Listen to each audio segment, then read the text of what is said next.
sta succedendo davvero una cosa assurda, l'Austria che chiede sanzioni all'Italia e intanto la Carinzia viene qua a fare propaganda per portarci via le aziende. Allora o il governo davvero questa volta fa una cosa seria per le aziende, altrimenti dobbiamo davvero pensare che le aziende vadano via. Quali sono le migliori condizioni che propongono?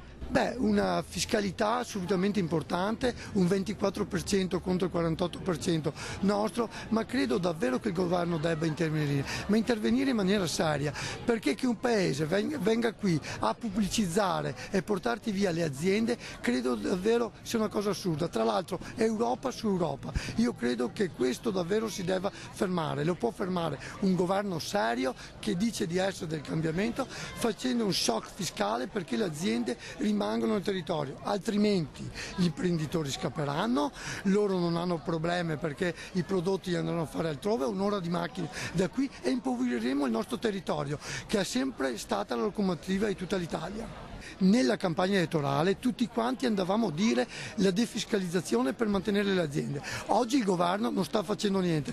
Credo che invece di creare redditi di cittadinanza debba dare una forza all'azienda per creare posti di lavoro.